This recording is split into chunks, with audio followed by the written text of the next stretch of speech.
Oh, I think we have one more person joining us here.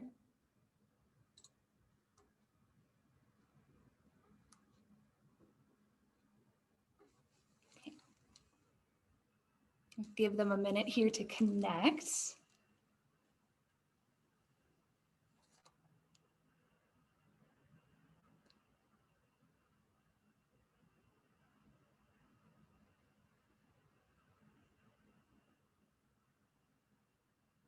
Okay. Well, we're going to go ahead. We'll read our second book here, and then we're going to do a little scavenger hunt for our STEM activity, okay? So as I mentioned, this is one of my favorites, and it's very silly. It's called Peanut Butter and Brains, and it's all about zombies. How weird. But it's written by Joe McGee and illustrated by Charles Santoso. So let's find out what is going on with these zombies. Oh, and there's our first one right here. It's Reginald. And Reginald was not like the other zombies. The other zombies wanted brains for breakfast, lunch, and dinner, but not Reginald. All Reginald wanted was a peanut butter and jelly sandwich. Yum. Brains, moaned the zombie horde, shuffling through the streets of Corkville. Wherever the zombies went, people ran, screaming in fear. Nobody wanted their brains eaten, not for breakfast, not for lunch, not even for dinner. Reginald didn't shuffle with them. His stomach rumbled and growled, and all he could do was dream about a peanut butter and jelly sandwich. Sweet jelly, moaned Reginald. Sticky peanut butter.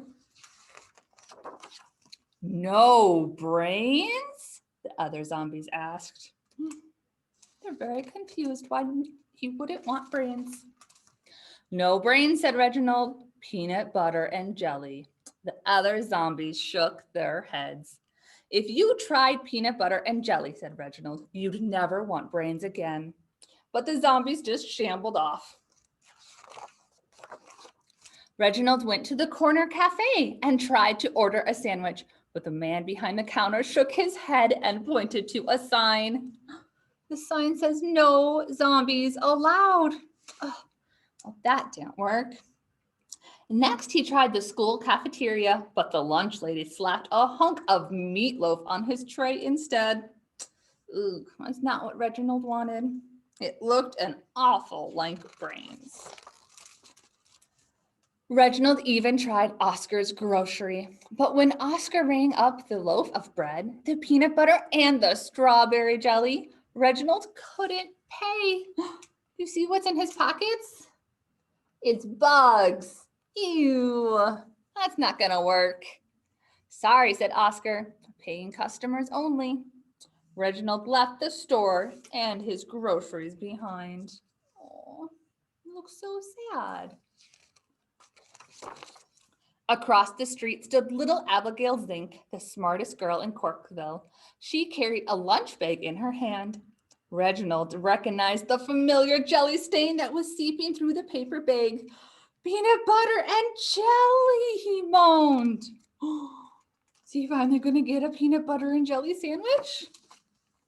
The zombie horde shuffled and shambled around the corner. Brains, they moaned, licking their lips at the sight of little Abigail Zink. The townspeople froze in their tracks, including the mayor and his prancing poodle. Suddenly, little Abigail Zink dropped the bag holding her peanut butter and jelly sandwich. Reginald lurched forward and seized it. He raised the jelly-stained bag to his lips. He could practically taste the delicious, sticky peanut butter and sweet strawberry jelly. Little Abigail Zink let out a shriek, and the mayor's poodle yipped and yapped, and the townspeople all screamed, ah! They're scared, aren't they? If the other zombies could just smell the peanut butter, Reginald thought. If they could just taste the sweet jelly. Brains, cried Reginald, holding up the peanut butter and jelly sandwich. Brains, moaned the zombies, reaching for the sandwich. Reginald threw it into the crowd of drooling zombies. Are they going to get the sandwich? When the zombies tore into the peanut butter and jelly sandwich, their eyes lit up. Not brains, they said, licking their lips. Yummy, better than brains. The zombies rubbed their bellies and the townspeople smiled. Why, they're just hungry, declared the mayor, and peanut butter and jelly does the trick. Peanut butter and jelly did do the trick. The zombies no longer wanted brains, and the townspeople were no longer afraid of the zombies. Soon, the zombies were a regular part of Corkville. They collected the garbage, walked dogs, and swept the streets. They were happy to help, and even happier to be paid in peanut butter and jelly sandwiches.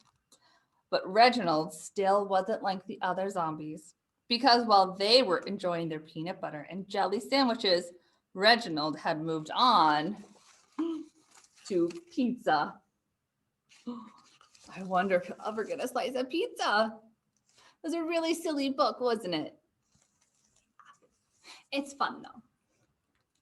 So, as I mentioned, for our STEM activity, we're gonna go on a little bit of a scavenger hunt because a lot of the stuff that involves food and STEM requires, well, food, which wouldn't fit in the bag very well, and a lot of time. So I have little cutouts of food here. We'll start with this one. Do you guys know what that is?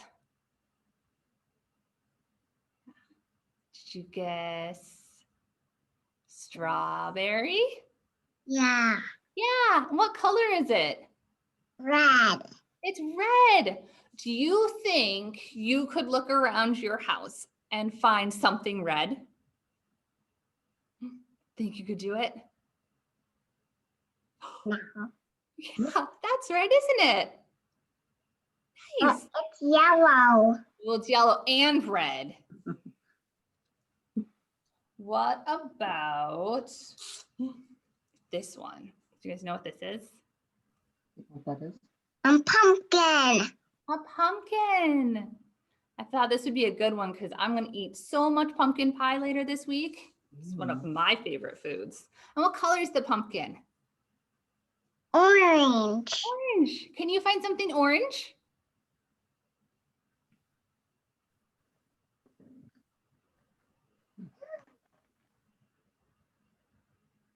Did you find something?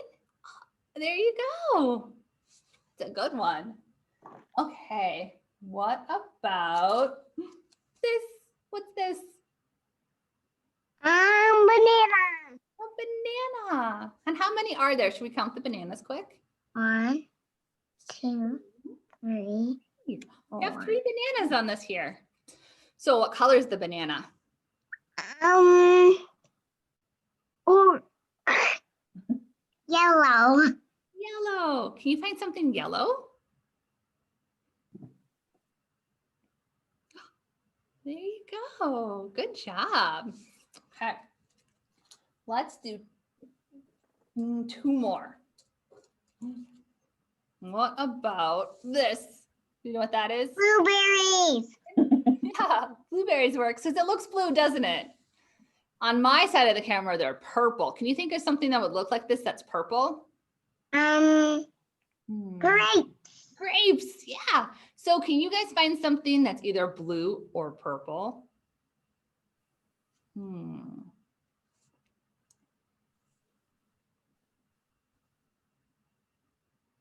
There you go, it's blue, isn't it? Okay, we'll do one more.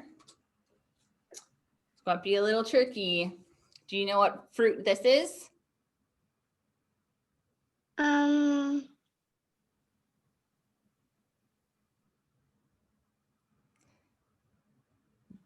Golden pear.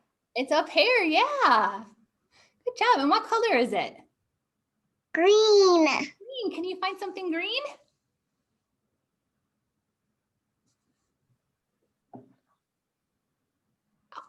There you go. You found everything. Good job, you guys. Okay, I'm going to read our last book here, and then we're going to do our craft activity. Sound good? Okay, this is another cute little book about food. It's called The Little Taco Truck. this little truck that goes around town and sells tacos. Yum. So this is written and illustrated by Tanya Valentine and Jorge Martin. Let's see what this little taco truck is up to. Look at that, it's a big city. In a busy corner of the big city, new buildings began to rise. And each day, little taco trucks served up tasty tacos to the hungry workers on Union Street.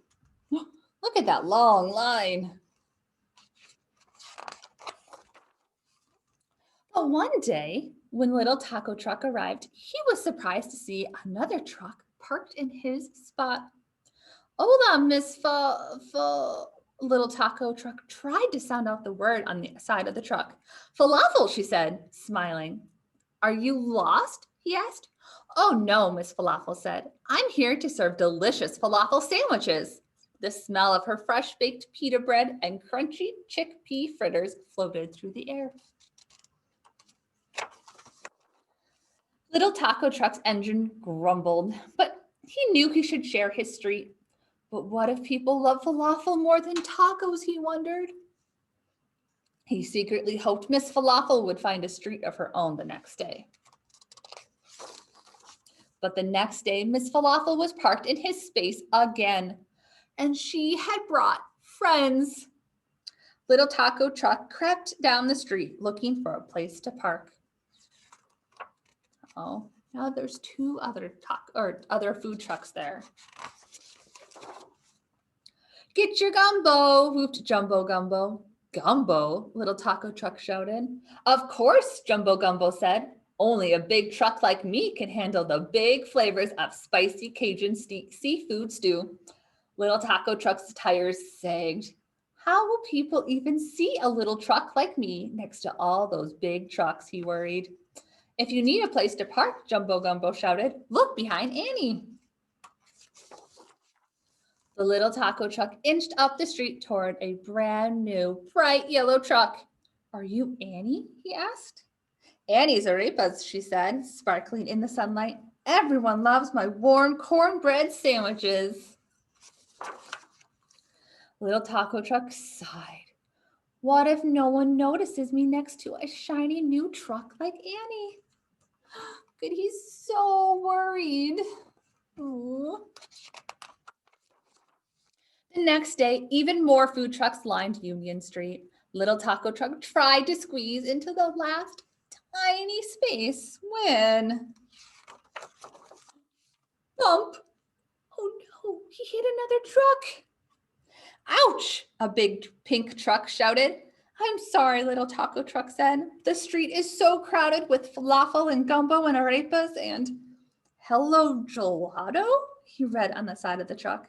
Fantastico, Hello Gelato said. No, not fantastic, little taco truck cried. Little taco truck swished his wipers to hide his tears as he drove away. On his way home, he hatched a plan. If I get to the city first, he thought, no one could take my parking spot. So in the dark of night, little taco truck returned to the quiet city, parked in his favorite spot, and fell sound asleep. That is early. It's still nighttime. In the bright light of day, he was startled awake as the other trucks arrived. Working up his courage, little taco truck blinked his lights, puffed up his tires, and said, "This is my spot." Look at them, they all looked pretty shocked. I'm sorry we didn't make room for you yesterday, little taco truck, said Miss Falafel. Me too, said Annie. We can all fit if we squeeze. I can move my tables onto the sidewalk. And I can move my sign out of the way, Jumbo Gumbo shouted. Hello Gelato cheered when he arrived. You found the perfect spot. I did, little taco truck happily tooted his horn. It was right here all along. And when Oodles of Noodles arrived the next day, they made room for her too. Look at that. Little taco truck found a spot, didn't he? They just had to talk and figure out how to fit everyone in on the street. So speaking of tacos, did you guys figure out that that's our craft today? We're gonna make little paper tacos, kind of like this. You guys wanna go ahead and grab your craft supplies? We're gonna start with the paper plates.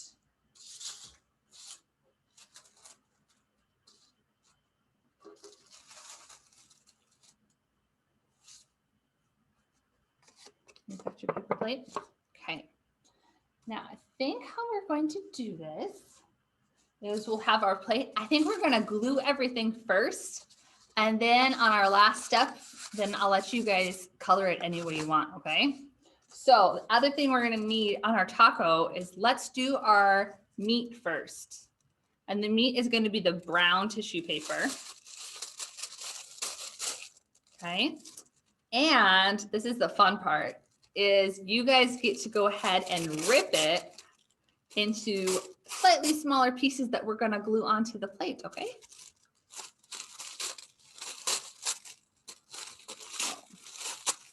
So, let's see if we can get this. Just gonna go ahead and I'm just gonna put a bunch of glue on my plate. So it's kind of gonna be like we're making a taco, but with paper instead. Okay, so when you have your glue on, you just go ahead and you can put your meat right there on your plate like that. And it's okay if it sticks out.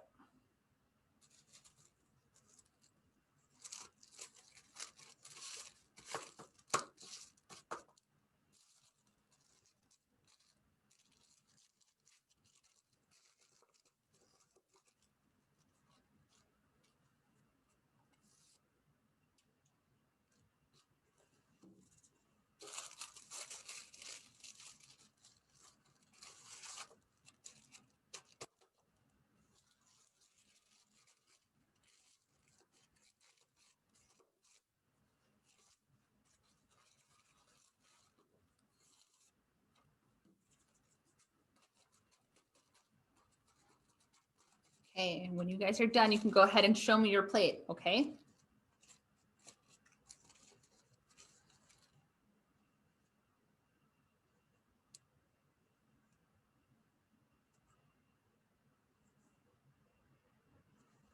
Okay, next, let's go ahead and let's put lettuce on our tacos.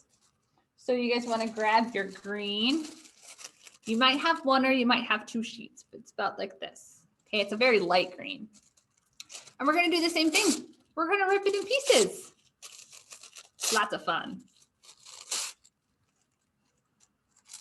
And then we're gonna do the same thing where we'll just glue it on top of our taco meat.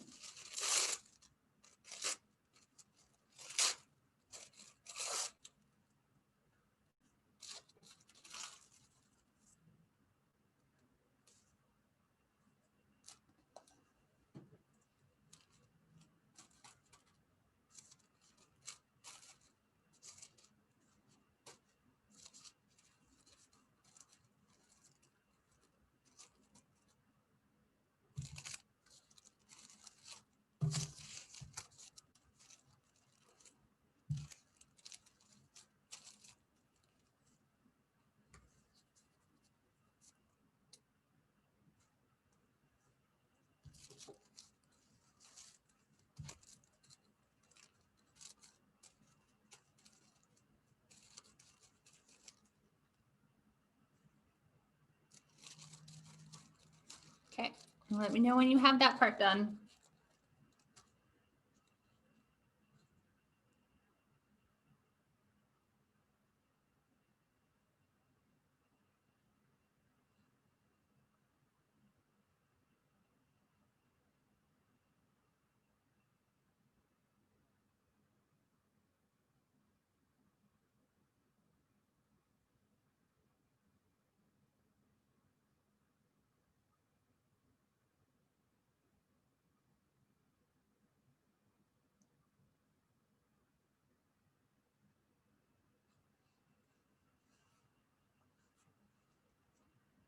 Awesome. Okay, let's go ahead and do the cheese next.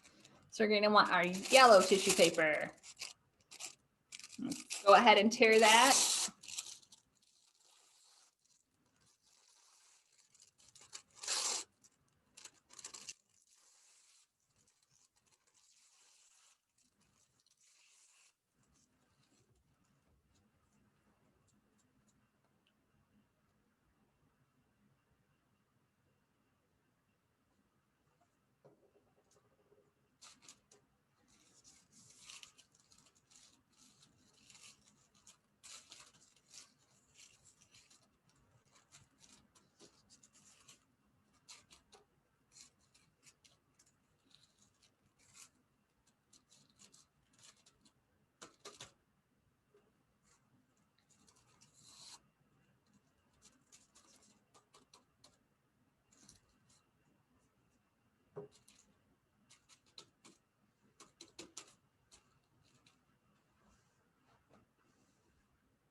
Okay, you guys ready? The last thing we have to put on are our tomatoes. So you guys can use them as the strips, or if you want to tear them a little smaller, that works too. So put your tomatoes on your taco.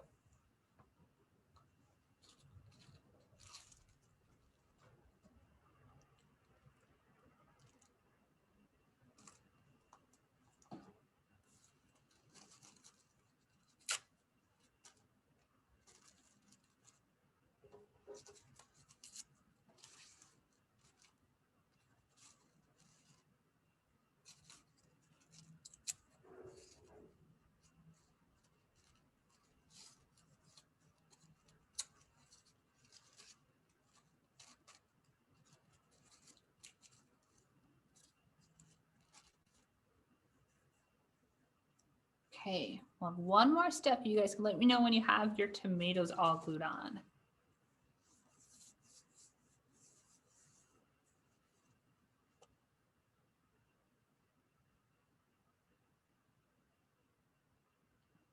Nice.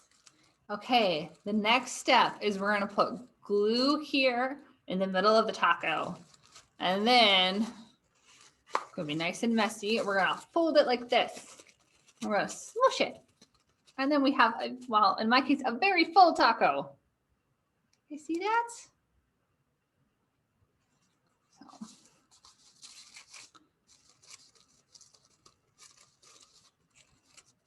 Yeah. And so then depending on what kind of glue you used, if you have a glue stick, you can probably color the outside of your taco right away. Since I use liquid glue, it's gonna have to dry a little bit because it's pretty wet. So, but you can go ahead and decorate it. If it has trouble sticking, you can always use a stapler or tape to make the taco keep its shape too. So that is what I have for story time today. There was also an optional activity if you guys wanted to do that at home about growing your own vegetables. If you have any questions, let me know and I can try to answer them. Otherwise, I will see you guys next week. Thank you. You're welcome. Thanks for coming. Bye. Bye. Bye. Bye.